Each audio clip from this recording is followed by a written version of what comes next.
प्रिय विद्यार्थियों, राजनीति विज्ञान की कक्षा में आप सभी का स्वागत है।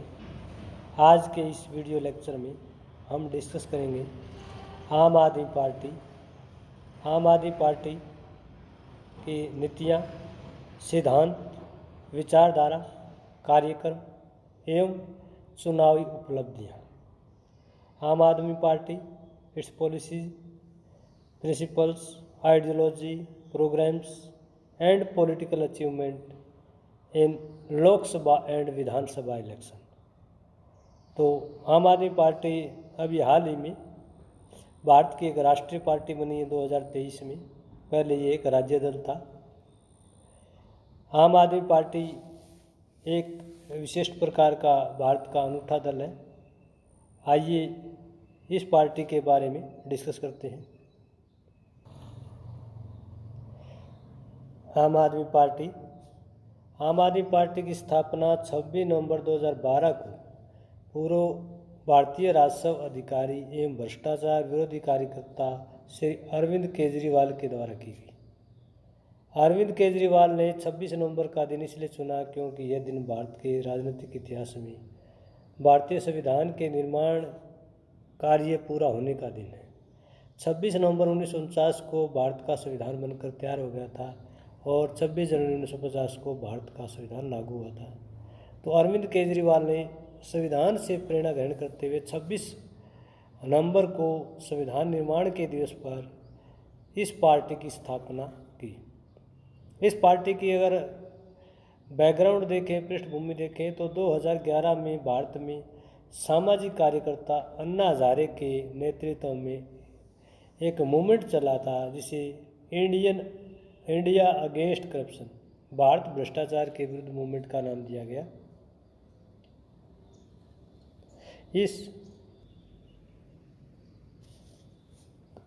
इस संगठन के कार्यकर्ताओं ने जन लोकपाल आंदोलन चलाया। अन्ना हजारे भ्रष्टाचार विरोधी आंदोलन का राजनीतिकरण नहीं करना चाहते थे, जबकि मुख्य कार्यकर्ता अरविंद केजरीवाल राजनीतिक दल बनाकर देश में व्याप्त भ्रष्टाचार को समाप्त करना चाहते थे। जन लोकपाल बिल से जुड़े मुद्दे पर अरविंद केजरीवाल के साथ अन्य मुख्य कार्यकर्ता मनीष सिसोदिया, प्रशांत भूषण, शांति भूषण, योगेंद्र यादव इत्यादि ने राजनीतिक दल बनाने का समर्थन किया। तो आरंभ में 2011 में एक बहुत बड़ा आंदोलन चला था कि देश के प्रमुख राजनीतिक चिंतक, बुद्धिजीवी, प्रशासनिक अधिकारी, राजनेताओं ने देश में भ्रष्टाचार को समाप्त करने के लिए और काले धन को वापस लाने के लिए एक बहुत बड़ा मूवमेंट चलाया और अन्ना हजारे ने इस आंदोलन का नेतृत्व किया गया। और अन्ना हजारे को भारत की जनता ने एक बहुत बड़ा मास मूवमेंट हो गया था। तो दूसरा महात्मा गांधी का दर्जा दिया कि महात्मा गांधी के रूप में जो है अन्ना हजारे उभर कर आए हैं वर्तमान समय में, जो देश से भ्रष्टाचार को समाप्त करने और काला धन को वापस लाने के लिए लगातार निस्वार्थ होकर के इस मूवमेंट का नेतृत्व कर रहे हैं, लगातार संघर्ष कर रहे हैं और लोगों को जोड़ रहे हैं। तो ये एक राष्ट्रीय स्तर का आंदोलन बना। लेकिन ये जो मूवमेंट था, सोशल मूवमेंट था, ये सोशल मूवमेंट जो है राजनीतिक दल में बदल गया क्योंकि अरविंद केजरीवाल ने जो है इसका राजनीतिकरण करके मूवमेंट का अलग से अपनी एक पॉलिटिकल पार्टी बना ली, आम आदमी पार्टी। तो इस प्रकार से आम आदमी पार्टी की भारत में स्थापना होती है भ्रष्टाचार की समाप्ति के लिए। और जैसा कि पार्टी का नाम है आम आदमी, यानी एक साधारण व्यक्ति की उस राजनीतिक दल में पहुंच बनाने के लिए, राजनीतिक भागीदारी सुनिश्चित करने के लिए, एक साधारण व्यक्ति का भी विशिष्ट व्यक्ति की तरह राजनीतिक महत्व बनाने के लिए इस पार्टी का ये नामकरण किया गया था। कुछ समय तक आम आदमी पार्टी ने ऐसा किया भी कि बहुत सारे जो उद्घाटन वगैरह है वो मजदूरों से, गरीबों से, रिक्शा चालकों से ऐसे सरकारी योजनाओं का उद्घाटन करवाया। तो एक प्रकार से आम आदमी पार्टी जो है भारत की एक नई पार्टी है, अलग से इसकी विचारधारा रही है। तो इसके बारे में डिस्कस करेंगे। आम आदमी पार्टी का जो अरविंद है, जो संयोजक है, वो अरविंद केजरीवाल को पार्टी का संयोजक बनाया गया। अन्य पार्टियों में अध्यक्ष होता है, जनरल सेक्रेटरी होता है, केंद्रीय हाईकमान होता है, लेकिन आम आदमी पार्टी में अन्य पार्टियों से हटकर केंद्रीय हाईकमान की व्यवस्था नहीं की, इसमें सीधा पार्टी का संयोजक बनाया गया। पार्टी का चुनाव चिन्ह भी अनूठा रखा गया। पार्टी ने अपना चुनाव चिन्ह झाड़ू रखने का निश्चय किया। पार्टी का मानना है कि झाड़ू चुनाव चिन्ह के माध्यम से हम सारे देश में भ्रष्टाचार और अव्यवस्था की सफाई करना चाहते हैं। यानी झाड़ू है गंदगी साफ करने के लिए होता है, कचरा साफ करने के लिए होता है, तो देश में भ्रष्टाचार का, काले धन का जो कचरा है उसको समाप्त करने के लिए आम आदमी पार्टी का जो है ये चुनाव चिन्ह इसी लक्ष्य को ध्यान में रखते हुए रखा गया। आम आदमी पार्टी की संसद में स्थिति जो है, एक लोकसभा में 1 सांसद और राज्यसभा में आम आदमी पार्टी की 10 सांसद हैं। पार्टी का प्रतीक चिन्ह अगर देखें तो पार्टी ने सभी कार्यकर्ताओं के लिए एक सफ़ेद रंग की टोपी निर्धारित की है, जिस पर एक तरफ लिखा हुआ है कि मैं आम आदमी हूँ, एक साधारण व्यक्ति हूँ, किसी पॉलिटिकल पार्टी में शामिल होने से, पद प्राप्त करने से मैं विशिष्ट आदमी नहीं बल्कि अभी भी एक आम आदमी हूँ। और दूसरी तरफ लिखा हुआ है कि मुझे स्वराज चाहिए। स्वराज का मतलब अपना राज चाहिए, अपने अधिकार चाहिए, अपना प्रतिनिधित्व चाहिए। पार्टी का जहाँ तक राजनीतिक आधार का सवाल है, पार्टी का मुख्य राजनीतिक आधार संघीय क्षेत्र दिल्ली, पंजाब, हरियाणा, उत्तर प्रदेश और मध्य भारत के अन्य राज्यों में इसका सीमित प्रभाव है। अभी हाल ही में आम आदमी पार्टी को राष्ट्रीय पार्टी घोषित किया गया। गुजरात में इस पार्टी को अच्छी सफलता मिली है। उसी के आधार पर इस आम आदमी पार्टी को एक राष्ट्रीय पार्टी का दर्जा दिया गया। इससे पहले दिल्ली में भी सरकार थी। दिल्ली के बाद 2022 में पंजाब में चुनाव हुए। पंजाब में भी जो है आम आदमी पार्टी की सरकार बनी। तो इस समय दिल्ली और पंजाब में आम आदमी पार्टी की सरकारें हैं। दोनों ही मुख्यमंत्री आम आदमी पार्टी की हैं। आम आदमी पार्टी के सिद्धांत क्या है, नीतियाँ क्या है, कार्यक्रम है, किस प्रकार की हैं, ये हमें 16वीं लोकसभा के चुनाव में जो घोषणा पत्र जारी किया था उसके माध्यम से पता चलता है। या समय समय पर पार्टी के संयोजक, पार्टी के नेता या पार्टी के मुखपत्र या पार्टी के धरने, प्रदर्शन, रैलियों के द्वारा जो राजनीतिक दृष्टिकोण, राजनीतिक चिंतन, राजनीतिक विचारधारा पेश की गई वो आम आदमी पार्टी के सिद्धांत और नीति है। आम आदमी पार्टी के संबंध में इसे एक यूनिक पार्टी कहा गया, अनूठा दल कहा गया, क्योंकि आम आदमी पार्टी अपने आप को दूसरी पार्टियों की तरह नहीं मानती। आम आदमी पार्टी का कार्य केवल चुनाव लड़ना नहीं है, यह देश की राजनीति को दोबारा लिखना चाहती है। यह पार्टी लोगों और सरकारों के बीच संबंधों में परिवर्तन करना चाहती है। यह पार्टी लोगों की सच्ची सरकार बनना चाहती है। पार्टी आम पुरुष और आम स्त्री को देश की राजनीति के केंद्र में लाना चाहती है। यह पार्टी देश में स्वराज चाहती है ताकि आम आदमी अपनी समस्या का खुद समाधान कर सके। तो आम आदमी पार्टी को भारत में एक अनूठी पार्टी माना गया। जिस तरह से अन्य पार्टियों में आम व्यक्ति और राजनीतिक दलों के बीच जो है काफ़ी गैप होता है, अंतर होता है, वैसा अंतर जो है ये पार्टी अपने चुनाव घोषणा पत्र में स्पष्ट करती है कि हम ये अंतर है आम आदमी पार्टी के द्वारा मिटाना चाहते हैं। पार्टी का एक प्रमुख वायदा जो है भ्रष्टाचार का अंत करने का रहा है। पार्टी ने कहा है कि हम भ्रष्टाचार का अंत करेंगे और जन लोकपाल बिल के लिए जो सोशल मूवमेंट चलाया था अरविंद केजरीवाल ने अन्ना हजारे के नेतृत्व में, उसका भी लक्ष्य ये था कि देश से भ्रष्टाचार को समाप्त किया जाए और लोकपाल बिल लाया जाए। इसलिए 2013 में भारत में लोकपाल बिल आया। पार्टी का मानना है कि यूपीए 2 गठबंधन सरकार द्वारा बिल लाया गया था। ये लोकपाल बिल बहुत ही कमज़ोर है। इसे देश में व्यक्तियों की स्वतंत्र जांच पड़ताल नहीं की जा सकती। पार्टी द्वारा घोषित लोकपाल बिल में केंद्रीय सरकार के सभी कर्मचारी, प्रधानमंत्री, केंद्रीय मंत्री और सांसद सहित पूरे देश के कर्मचारियों व अधिकारियों को लोकपाल बिल के दायरे में लाया जाए। नागरिकों का शासन पत्र केंद्र के सभी सरकारी कार्यालयों में दिया जाए। सीबीआई पर लोकपाल का शासकीय अधिकार और नियंत्रण होना चाहिए। भ्रष्टाचारी के विरुद्ध सूचना देने वाले व्यक्ति को पूरी सुरक्षा प्रदान की जाए। तो आम आदमी पार्टी जो है भ्रष्टाचार का अंत करने के लिए पूरी तरह से मतदाताओं के प्रति संकल्प लेती है और हर एंगल से इसको और ज़्यादा कठोर बनाना चाहती है, ताकि भ्रष्टाचार को समाप्त करने के लिए हर दृष्टिकोण से प्रयास किए जाए। आम आदमी पार्टी स्वराज बिल के भी समर्थन में। पार्टी ने अपने चुनाव घोषणा पत्र में स्वराज विधेयक की बात कही है। पार्टी ने स्वराज के द्वारा ग्राम सभा और मोहल्ला सभा के अधिकार को हस्तांतरित किए हैं। स्वराज में सरकारी महिला प्रक्रिया का सरलीकरण, कामकाज में व्याप्त भ्रष्टाचार को समाप्त करने पर बल दिया।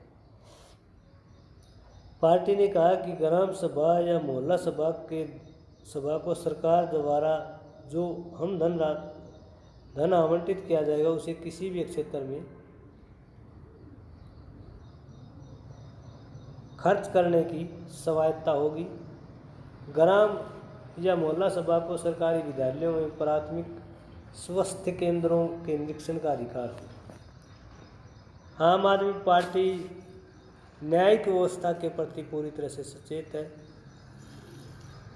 इसलिए आम आदमी पार्टी ने अपने चुनाव घोषणा पत्र में भारत में आम व्यक्ति के लिए न्यायविलंब, निष्पक्ष, वहन करने योग्य और जवाबदेह न्याय प्रदान करने की व्यवस्था का वायदा किया। आम आदमी पार्टी ग्राम अदालतों की उचित संख्या निर्धारित करने पर बल देती है। आम आदमी पार्टी राज्य और राष्ट्रीय दोनों स्तरों पर न्यायिक नियुक्ति आयोग गठित करने के प्रति वचनबद्ध है, जिससे निचली व उच्च अदालतों के न्यायाधीशों की नियुक्ति पारदर्शी बन सके। यानी आम आदमी पार्टी कहती है कि जब तक आम व्यक्ति को न्याय नहीं मिलेगा, आम व्यक्ति की पहुंच में न्याय नहीं होगा, तब तक देश से जो है बहुत सारी समस्याओं का समाधान नहीं होगा। और इसके लिए ज़रूरी है कि गांव में जो अदालतें हैं उनकी एक उचित संख्या होनी चाहिए और न्यायाधीशों की भर्ती के लिए न्यायिक नियुक्ति आयोग का गठन किया जाए। आम आदमी पार्टी देश की कानून और व्यवस्था के प्रति भी पूरी तरह से संवेदनशील है। पार्टी चाहती है कि पुलिस का कार्य उत्पीड़न व दमन का नहीं होना चाहिए। पुलिस का कार्य लोगों को सहयोग करना, उनको सही दिशा दिखाना होना चाहिए। पार्टी का मानना है कि स्वराज द्वारा पुलिस को जनमित्र के रूप में परिवर्तित किया जाएगा। पुलिस को लोगों के प्रति अधिक जवाबदेही बनाया जाएगा। पुलिस को राजनीतिक दबाव से पूरी तरह मुक्त किया जाएगा। बड़ी मात्रा में वीआईपी सुरक्षा के लिए पुलिस बलों के प्रबंध का विरोध किया जाएगा। पुलिस कर्मचारियों द्वारा किए गए उत्तम कार्यों के लिए पुरस्कार की प्रक्रिया संस्थागत होगी, यानी पुलिस व्यवस्था को चुस्त दुरुस्त किया जाएगा। पुलिस और लोगों के बीच जो दूरियां हैं, गैप है, उसको समाप्त करने का प्रयास किया जाएगा। पुलिस और राजनेताओं के बीच जो तनावपूर्ण संबंध है, प्रेशर के संबंध है, डिप्रेशन के, उनको जो है दूर करने का प्रयास किया जाएगा। तो एक प्रकार से अरविंद केजरीवाल आम वोटरों से वादा करते हैं कि हमारी सरकार आने पर हम पुलिस व्यवस्था को चुस्त दुरुस्त करेंगे और आम व्यक्ति के हित में पुलिस जो है एक मित्र के रूप में कार्य करेगी, एक डिक्टेटर के रूप में नहीं। आम आदमी पार्टी भारतीय नागरिकों के स्वास्थ्य के प्रति भी पूरी तरह से सचेत है, संवेदनशील है। आम आदमी पार्टी ने अपने चुनाव घोषणा पत्र में हर व्यक्ति के स्वास्थ्य लाभ का वायदा किया। आम आदमी पार्टी चाहती है कि स्वास्थ्य सुविधाओं को स्थानीय स्तर पर स्थानीय सरकार को जवाबदेह बनाया जाए। आयुर्वेद, योग, प्राकृतिक चिकित्सा, यूनानी, होम्योपैथी को अपनाने के लिए जनता को प्रेरित किया जाएगा। प्राथमिक स्वास्थ्य केंद्र में रिक्त सभी स्थानों को जल्द से जल्द भरा जाएगा।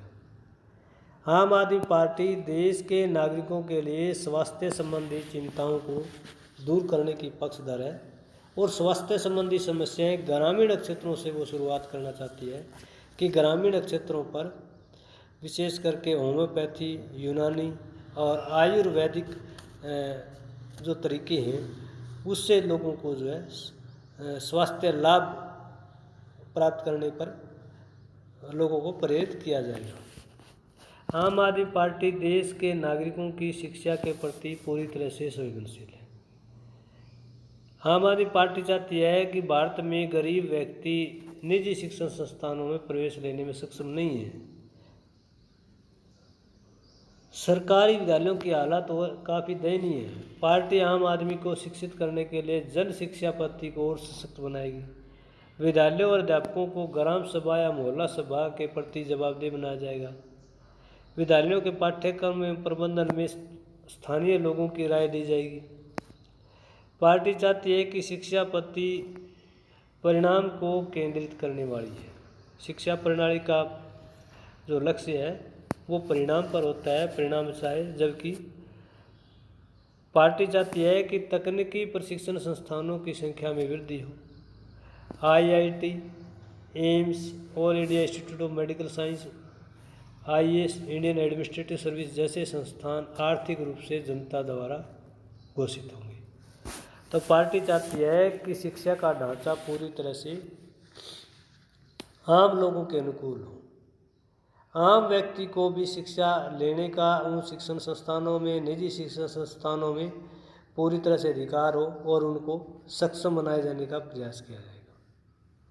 शिक्षा पद्धति को और ज़्यादा मजबूत बनाने के लिए आम आदमी पार्टी पूरी तरह से पक्षधर है और विद्यालयों के पाठ्यक्रम और प्रबंधन को तैयार करने के लिए स्थानीय लोगों की राय लेने पर भी पार्टी पूरी तरह से वोटरों से वायदा करती है। आम आदमी पार्टी अपने इस चुनाव घोषणा पत्र में लिंग भेदभाव के विरुद्ध है। पार्टी का मानना है कि पुरुष और स्त्री में लिंग के आधार पर कोई भेदभाव नहीं होना चाहिए, वैमनस्य नहीं होना चाहिए, हिंसा नहीं होना चाहिए। लिंग आधारित गर्भपात के विरुद्ध भी पार्टी जो है पूरी तरह से सख्त है और सख्त कानून बनाए जाने की पक्षधर है। पार्टी ने वायदा किया है कि महिलाओं को हर कार्य में पुरुषों के समान वेतन देने का प्रयास किया जाएगा। महिलाओं के विरुद्ध हिंसा व अपराधों की रोकथाम के लिए तुरंत न्यायप्रदायी न्यायालयों की स्थापना की जाएगी। संसद व राज्य विधानमंडलों में महिलाओं के लिए 33% आरक्षण की व्यवस्था की जाएगी। राष्ट्रीय व राज्य महिला आयोग की स्वायत्त कार्य प्रणाली को सशक्त बनाया जाएगा। तो एक प्रकार से आम आदमी पार्टी महिला सशक्तिकरण के पक्ष में है। शिक्षा के क्षेत्र में, विधायिका के क्षेत्र में, घरेलू क्षेत्रों में महिलाओं को संरक्षण देने की बात आम आदमी पार्टी करती है। आम आदमी पार्टी देश में जातिगत भेदभाव व असमानताओं के पूरी तरह से विरुद्ध है। आम आदमी पार्टी का मानना है कि स्वतंत्रता के लगभग 75 वर्षों के बाद भी भारत में जातिगत भेदभाव पाया जाता है, जबकि संविधान के अनुच्छेद 14 से अनुच्छेद 18 तक इसका पूरी तरह से निषेध किया गया है। पार्टी SC, ST, OBC को संविधान प्रदत्त आरक्षण का समर्थन करती है। पार्टी चाहती है कि जिन्हें अभी तक आरक्षण का लाभ नहीं मिला उन्हें पहले आरक्षण मिलना चाहिए। जिन्हें आरक्षण मिल चुका है उसे पीछे की पंक्ति में चला जाना चाहिए। तो आरक्षण को लेकर के पार्टी का सकारात्मक वायदा मतदाताओं से है कि समाज में आरक्षित जातियों के आरक्षण को यथावत बनाए रखा जाए और अभी तक जिनको आरक्षण का लाभ नहीं मिला पहले उनको आरक्षण दिया जाए। जिन्होंने आरक्षण ले लिया है उनको जो है पीछे की पंक्ति में चले जाना चाहिए। आम आदमी पार्टी देश में धर्मनिरपेक्ष व्यवस्था की समर्थक है और सांप्रदायिक हिंसा, सांप्रदायिक तनाव को समाप्त करने की पक्षधर है। आम आदमी पार्टी विभिन्न समुदायों के मध्य संवाद, वार्तालाप व सांस्कृतिक आदान प्रदान से देश में सद्भावना, सहयोग और सामूहिक भाईचारे की भावना को बनाए रखने की पक्षधर है। आम आदमी पार्टी चाहती है कि देश के युवाओं को ज़्यादा से ज़्यादा खेलों में भाग लेना चाहिए। आम आदमी पार्टी का कहना है कि जिन लोगों के विरुद्ध किसी भी न्यायालय में भ्रष्टाचार के आरोप लगे हैं उनको खेल प्रशासन से बाहर रखा जाए। खेल को एक सांस्कृतिक गतिविधि व स्कूली शिक्षा का अखंड हिस्सा माना जाए। देश की ऐतिहासिक व सांस्कृतिक धरोहरों को पार्टी उचित संरक्षण प्रदान करेगी। तो एक प्रकार से इस चुनाव घोषणा पत्र में भारत के मतदाताओं से पार्टी वादा करती है कि हम खेलों को बढ़ावा देंगे, भारत की संस्कृति को बनाए रखेंगे, खेलों को लेकर के नर्सरियाँ तैयार की जाएंगी, खेलों को लेकर के राष्ट्रीय अंतर्राष्ट्रीय स्तर पर मेडल लाने वाले जो खिलाड़ी हैं उनको उचित प्रकार का रोजगार दिया जाएगा, उनको अन्य प्रकार की सहायता प्रदान की जाएगी। आम आदमी पार्टी राष्ट्रीय सुरक्षा के प्रति पूरी तरह से संवेदनशील है। अपने चुनाव घोषणा पत्र में आम आदमी पार्टी राष्ट्रीय सुरक्षा के बारे में स्पष्ट विचार रखती है। आम आदमी पार्टी का मानना है कि सुरक्षा से अभिप्राय हिंसा शस्त्रों से बचाव नहीं बल्कि मानव सुरक्षा है। भूखमरी, गरीबी, बेरोजगारी, अपमान से संरक्षण भी राष्ट्रीय सुरक्षा के दायरे में आता है। तो एक प्रकार से राष्ट्रीय सुरक्षा को लेकर के आम आदमी पार्टी ने मतदाताओं से वायदा किया है कि राष्ट्रीय स्तर पर समान सहयोग को पोषित किया जाएगा। राष्ट्रीय सुरक्षा में जो है प्रत्येक व्यक्ति के लिए भूखमरी, गरीबी और बेरोजगारी से लड़ने के लिए सक्षम बनाया जाएगा। ये भी राष्ट्रीय सुरक्षा के दायरे में है। आम आदमी पार्टी भारत की विदेश नीति के प्रति भी पूरी तरह से मतदाताओं से वायदा करती है। पार्टी कहती है कि हम सभी देशों के साथ मधुर संबंध रखना चाहती है। द्विपक्षीय बहुपक्षीय बातचीत द्वारा सीमा पर आतंकवाद को समाप्त करने की पक्षधर आम आदमी पार्टी। आम आदमी पार्टी भारत चीन संबंधों को बड़े व्यापार द्वारा संतुलित करने के पक्ष में। ब्रिक्स के साथ भारत के संबंधों को और अधिक मजबूत बनाए रखने की पक्षधर है आम आदमी पार्टी। आम आदमी पार्टी देश के पर्यावरण प्रदूषण के प्रति भी पूरी तरह से सचेत है। आम आदमी पार्टी चाहती है कि पर्यावरण प्रदूषण को बढ़ाने वाले सभी कारकों के ऊपर विशेष प्रकार से फोकस किया जाएगा। पर्यावरण को शुद्ध बनाने का प्रयास किया जाएगा। इसमें राष्ट्रीय और स्थानीय प्रांतीय स्तर की जितनी संस्थाएं हैं उनका पूरी तरह से सहयोग लिया जाएगा। आम आदमी को पर्यावरण संरक्षण के प्रति पूरी तरह से सजग, सचेत और प्रेरित किया जाएगा। आम आदमी पार्टी की ये नीतियाँ थी, कार्यक्रम था, विचारधाराएं थी। अब हम आम आदमी पार्टियों की चुनावी उपलब्धियों पर डिस्कस करेंगे। आम आदमी पार्टी ने पहली बार दिसंबर 2013 में दिल्ली संघीय क्षेत्र के विधानसभा चुनाव में भाग लिया। पार्टी को दिल्ली की 70 में से 28 सीटें मिली और आम आदमी पार्टी ने कांग्रेस के 8 विधायक और जनता दल के 1 विधायक और एक निर्दलीय विधायक का समर्थन प्राप्त करके 28 दिसंबर 2013 को दिल्ली में सरकार बनाई। पार्टी संयोजक अरविंद केजरीवाल दिल्ली के 7वें मुख्यमंत्री बने। फरवरी 2014 में जन लोकपाल बिल पर अन्य दलों का समर्थन न मिलने से कुल 49 दिनों के बाद मुख्यमंत्री ने अपने पद से इस्तीफा दे दिया। अप्रैल मई 2014 के लोकसभा चुनाव में पार्टी ने 543 स्थानों में से 434 स्थानों पर अपने उम्मीदवार खड़े किए, लेकिन पार्टी को केवल 4 स्थानों पर विजय मिली और चारों ही पंजाब राज्य की सीटें थी।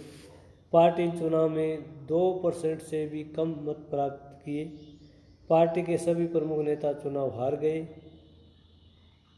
पंजाब राज्य में पार्टी को 4 सीटों के साथ कुल 24.4 मत प्राप्त हुए। 2017 के पंजाब विधानसभा चुनाव में पार्टी को 117 में से 19 स्थान प्राप्त हुए। 2018 के दिल्ली विधानसभा चुनाव में पार्टी को 70 में से 62 सीटें प्राप्त हुई और अरविंद केजरीवाल दिल्ली के मुख्यमंत्री बने। 2019 के लोकसभा चुनाव में पार्टी को 1 स्थान प्राप्त हुआ। 2022 के पंजाब विधानसभा चुनाव में पार्टी को 117 में से 92 सीटें प्राप्त हुई और पार्टी ने पहली बार पंजाब में सरकार बनाई। अभी हाल ही में गुजरात में चुनाव हुए थे, उनमें भी आम आदमी पार्टी को अच्छी सफलता मिली और इसी के आधार पर आम आदमी पार्टी हालांकि गुजरात में सरकार से काफ़ी दूर थी बनाने से, लेकिन गुजरात चुनाव के आधार पर वो देश की एक राष्ट्रीय पार्टी बन गई। तो आज के लेक्चर में हमने एक अनूठी पार्टी आम आदमी पार्टी का डिस्कशन किया। आम आदमी पार्टी की स्थापना कब हुई, किसने की, किन परिस्थितियों में हुई, किस मूवमेंट से हुई, आम आदमी पार्टी के सिद्धांत क्या हैं, विचारधारा क्या है, नीतियाँ क्या है, कार्यक्रम क्या है, आम आदमी पार्टी की अब तक की चुनावी उपलब्धियाँ क्या है, चाहे वो लोकसभा का चुनाव हो या विधानसभा का चुनाव हो। तो आम आदमी पार्टी से जुड़ा हुआ आज का ये लेक्चर यहीं समाप्त होता है। यह लेक्चर कैसे लगा आपको, इसके बारे में कमेंट करके ज़रूर बताइएगा। अगर लेक्चर पसंद आता है तो इसे लाइक कीजिए, अपने मित्रों के साथ शेयर कीजिए और मेरे इस यूट्यूब चैनल को सब्सक्राइब करना न भूलिए, ताकि आने वाली हर नई वीडियो आप तक आसानी से पहुंच सके। धन्यवाद।